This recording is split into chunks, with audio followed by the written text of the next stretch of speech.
Yeah, hi. Alrighty. Ladies and gentlemen, it's time for your late night. Well, not late night. I wish I did late night, but it was early morning. Late out of date. Review. Very boring show for the most part. Rollins versus Balor for the gazillionth time, for God's sakes. How many times we're going to see this fucking match?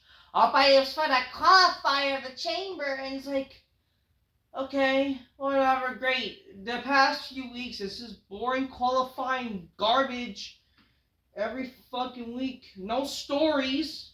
I mean, except, like, really, the only story, I mean, sure. In the chamber match, there'll be, we'll see Rollins, Punk, McIntyre, they'll be involved each other with their little history and shit. We'll see Cena involving with all those people that he had a past with. Logan Paul will get his interaction with Punk after what they've been saying to each other or about each other recently. And what else? Like, I don't even know, do I care? Like, who really cares? Like, in the end of the day, I mean, I'm sorry. Like, are we really gonna have another Chamber preview without no title matches? You know what I mean? And not just that, like, I don't know. I just thought this show, for the most part, is boring. The show would have benefited from, like, less. I mean, I thought Roman's gonna return, guys. There was, like, talk of Roman coming to the show, maybe costing Rollins a match or shit like that. There was no cliffhangers for the show to make you care. Like, it was just a fucking plain match to end the show, just to make the fans, to make the fans happy, because get it, great match to please the smarky fans, a bunch of flipsy, indie work rate bullshit.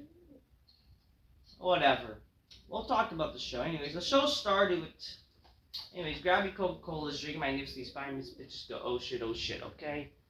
Cheers, guys.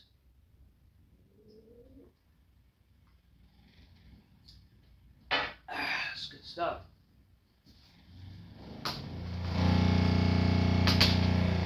Sorry, that's my, I need a new TV, by the way. For those who don't know, I need sadly a new TV.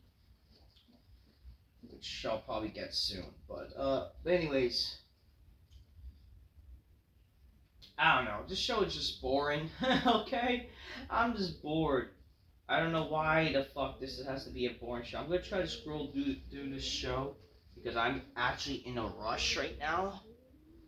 That's basically why that's why I want to do these reviews earlier, but I'm tired. So, regardless, we're living on the edge, motherfuckers. We're living on the fucking edge. So the show started. Gotta get the results. I don't know. Anyways, the show started with Sami Zayn. He's like, I gotta tell you, it's been a rough couple weeks, cause I didn't feel good to hear, but thanks so much, I know it's been like, you guys just thinking, it's just me and Sami Zayn, Kevin Owens, this between us, we team up together, turn on each other, all the endless betrayals, and turn makeups.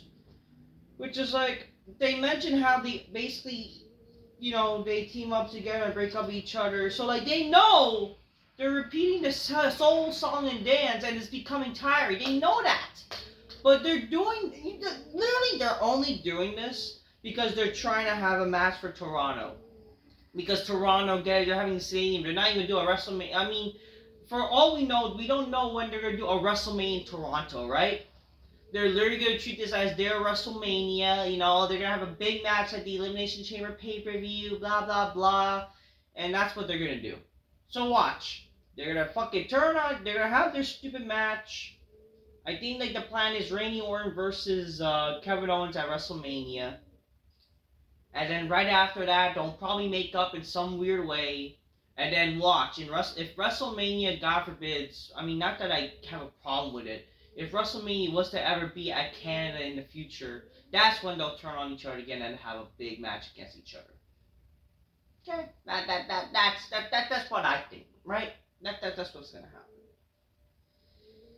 You know, oh, we want to team up to go on NXT, WWE, and maybe WrestleMania. But now the story is, it's obviously going through a lot of betrayals, and there's obviously going to be a lot of forgetting. But unfortunately, Kevin, there's no forgetting this time. Because, and I know this time is different. It wasn't about sending messages, about going ahead and you were trying to end my career. Problem is, you didn't get the job done because I'm still standing here and I'm not gonna pretend that I'm 100%, but I want to see you in Toronto. Then the Attitude's like, Sami, you all know that we want to see this match and whatever. I want to see this match, but you're not cleared, and I don't want. And so the answer is no, and I don't want you to get hurt. And then it's like, how long have you known me, Kevin? I'm not leaving this ring. I'm not leaving over there. He's acting like fucking Daniel Bryan. He's trying to occupy Raw, basically. Like, oh, I'm not leaving this ring here. I'm not leaving until I get this match. So, like, he's fucking demanding, and like, who the fuck really cares? And then eventually, Adam Pearce giving the match. I've known you for 20 years, and but what are you saying? Like, you want me to get hurt? And then, like, you understand what this means? I'm not gonna do anything until if I decide to drop up the sandwich, I'm gonna occupy this Raw. Give me this match. Like, he's acting like fucking crying Daniel Bryan, and then Andre's okay, screw it. You guys will have this match, but it'll be unsanctioned. So there you go. An unsanctioned match, which should be good. It's gonna be better than a typical Sami Zayn Kevin Owens match where it'll be about work rate and bullshit. There's gonna be a fight, hopefully, so. As long as they don't do the gay punches, we're fine, but that's what fucking these modern wrestlers only do, and that's what Sami Zayn and Kevin Owens do. They just do the catches, which look fucking faker than anything. Backstage with Dominic, and he's worried about Bianca and Naomi seeking revenge on Liv, and then like whatever. I don't know.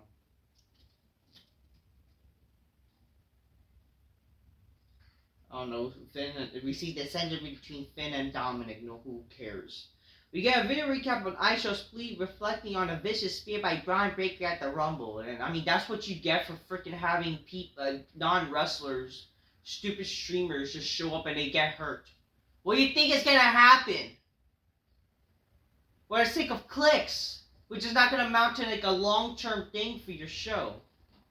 First match, Styles defeats Dominic Mysterio. And then we see Braun Breaker for some reason there. He spears Dominic, and then there's a little interaction between Styles and him. They keep trying to tease something with this. It's like, who the fuck really cares? But whatever. I mean, I don't know. I don't know. So they're trying to tease this match for like a WrestleMania match, really? I don't know. Julius Creed is joined by Team Daniel Cormier as a coach on the next season of UFC's Ultimate Fighter. So, yeah, whatever. Irina says that she's going to end Dakota Kai's Cinderella story. And then Kai says she's going to honor a rematch tonight in the second match. To my surprise, Dakota Kai defeated Ivy Nile to be the next number one contender for the Intercontinental Championship Women's or whatever. I'm surprised by this, actually, because, they kept trying to tease Ivy Nile. I don't really care, Like, wow, a match that's actually not so predictable, but who really cares? Because at the end of the day, who really cares to see Ivy Nile win? Who really cares to even see Dakota Kai win? Because we all know that, regardless, Bird Lady's going to win. And who cares, I guess I'd rather have Bird Lady win. At least she's fucking cute. She's invited to the big black couch. Even though she's like Paige without the fun, right? Or whatever. I mean, Dakota Kai's not ugly though, but it's just like injury prone. I fear that if we were having a little session in the big black couch, she'll fucking break easily and she'll fucking cry rape. You know what I mean, folks? Gunter shows up and is like, come on, guys, do it with me. I want to feel it. Well, I'm way smarter than you. Anyway, so I get the concept myself that every festival does and you guys feel comfortable being here. That's why Jay feels so comfortable here. It feels quite like because he's quite a simple guy himself. I don't blame you for not appreciating me because I'm performing like you, like Shakespeare to a dog. which you guys are the you guys will you step aside, but man, and understand that I'm the best wrestler in this company. I'm sick and tired of people who can't last my boots. And then I tried talking sense to Jay, and he has all this false self-confidence. By WrestleMania, he's gonna once after that bell rings, I'm gonna outclass Jay Uso in that respect in this sport. Jay's blood will be on your hands, and he goes to freaking Adam Pearce and not Adam Pearce, Pat McAfee and Michael Cole. Yeah, hi. You shouldn't have said that. Oh yeah, you go girl, me check, you go girl. Fucking Michael Cole's most infuriating. I don't understand why people. I gotta make like a video why the whole Michael Cole love is fucking stupid. But regardless, until then, Michael Cole is garbage, and I hate Michael Cole, man. The guy, his commentators are stupid. They asked him if Jay has a chance, and then Man McAfee says like, I hope he can beat you, and it's like. You would think that would maybe lead to something, and that, who knows, this could even lead to maybe in a future match with Pat McAfee and Gunter, but now Pat McAfee's like so scared to fucking fight now. Like, Pat McAfee went from, he was actually having a match at WrestleMania to now just fucking being a scared commentator. How the fuck, did McAfee have like a fucking change of life or something? Like, what the hell happened to this guy? Like, what are we doing this guy? Jay Uso comes out, he's restrained by the officials, and all hell breaks loose, and then and they got almost choked out, but then they fight and it gets separated. So, with like 2 months away from WrestleMania, instead of building a story or doing whatever, I mean, the only stories that get it, can Jay beat Gunter? That's literally the most predictable garbage storyline you could ever do in your life, and it just, whatever. Turn match, Penta defeats Pete Dunne, and then Ludwig tries to get involved, and he gets rolled around because he's a retard or something. Every heel's a retard, supposedly. Kathy Kelly's backstage. Kathy Kelly, by the way, looking like this fucking hot fucking chick with glasses now. Just loosen the hair, you know what I mean? Like, loosen the hair up, have it flowing. Fuck yeah, she's invited to the big black couch. But regardless, she's having backstage interviews. She's talked to Jay's like, I'm completely underestimated. There's a lot of people that if I can, but you know what? They doubt me, Jay can't beat him, whatever. But you know what I did? You know what I did? I went the road up and I'm going to prove it there wrong. Yeah, shit. Like, calm down with your promo, bro. Fuck. Pat McAfee recaps Bayley's performance at the NBA Celebrity All-Star Game. I thought, we're supposed to have celebrities in these games, right? I never knew that. Oh, yeah, I'm sorry. How can I forget? Bayley is Jay Leno. I'm sorry. That's the dumbness of me. Because Bayley, as the person, is not really a true celebrity. It's fucking Jay Leno. And that's what Jay Leno is. Who the hell can forget Jay Leno's garage? Which he should dump himself in. And we want to see this person again. We get Roxanne Perez vignettes, whatever. At least they show something for Roxanne, for the casual people, right? We got Royal Raiders promo, how, America made, you made everything you advertised, young, strong, hell yeah, but you won't even know what's big about it, that boys, we ain't built for war.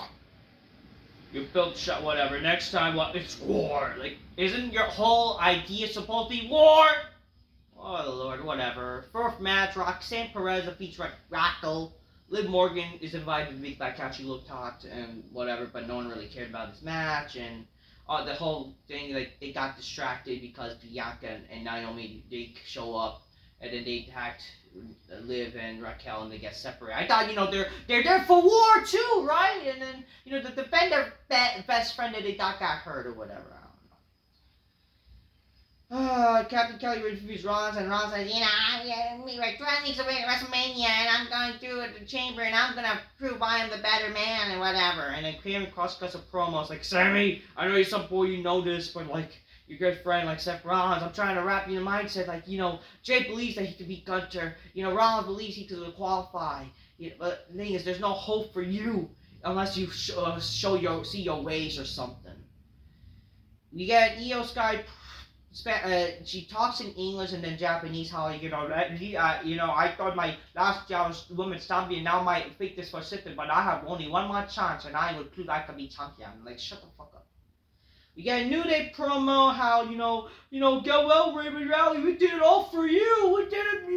We did it because we were forced to. You guys boo us because we did our friend E. And then how we did the Ray. If anything, we did it, he wants to be locker room leader, but he didn't want to understand us. If anything, we did it was the best for Ray, so he can be at home. And, well, how can you appreciate Ray than me? I was here for 19 years. I didn't leave. Like, that's like a lie. If you really compare the times that, like, Ray was, like, despite him leaving for, like, 3 years, Ray had a longer career than Kofi.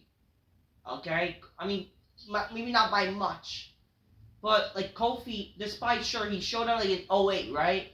And if you calculate his long-term stay, it's not even close to like Ray. Even it's like the combined times of WWE. So, and if anything, at least his impact is much larger than yours, Kofi. Let's be fucking real here. But anyways, like make it make sense. You know what I mean? As a fucking heel, fuck.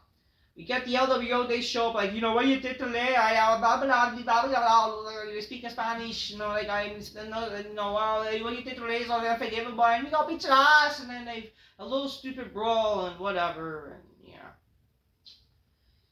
Stupid things are announced for next week, knowing that no one cares about. In the main event, Rollins defeats Balor. Who the fuck did not see this coming? There was no idea that freaking Balor, I mean, if you wanted to maybe surprise, there should have been some cliffhanger, something to make sense. Even if Rollins wins, there should have been something that makes sense. I mean, I wouldn't have cared even Reigns showed up anyway. I mean, that would have been something, but regardless, I mean, sure, if Rollins, I wouldn't care if Balor was to win anyways. You know what I mean? But, like, can we get something like a big cliffhanger, something exciting? But anyways, whatever. Rollins won. I'm not saying this match was bad. The match was a work rate night, cool, a match for the small, like, it wasn't a bad match. I'm not going to deny it was a bad match. It was it was not a bad match. It was a good match, sure, for work rate purposes. I'm not a big fan of Finn Balor. I will say that Seth Rollins, even though I just think it's so repetitive, too much fucking indie work rate bullshit, false finish garbage, but at least there were some good moves that Rollins did, which I will never take away from Seth Rollins. The guy could have a good match with, and do some good moves. The match has some nice. I like how they actually started with a brawl. I mean, I wish the match was like a different stipulation. We always see the same type of match. I guess it was a little different. Rollins got attacked from the start, and then Rollins did sell a little bit for God's sakes. But the thing is, if you're selling, like, he didn't sell enough to make sense of his injured ribs because he's doing all these fancy moves, so it doesn't make sense. I mean, sure, a lot of moves. The match was not bad, but it could have been, just made more sense. We've seen this match so many times. I'm just not really a big fan of these wrestlers regardless, so. But Rollins won as predicted, so. That's how the show ends. The match was a good match. Fine, It's a decent, good match. Other than that, like, the show was pretty boring for the most part. I'm glad these stupid qualifiers are over. Can we actually build this something? Actually have some interaction with these people who are going to be in the chamber? But they're not going to do that. I don't know. I don't know. I don't care. That's what I'm done saying. Until next time, peace. Yeah, bye. Boring show. Alright?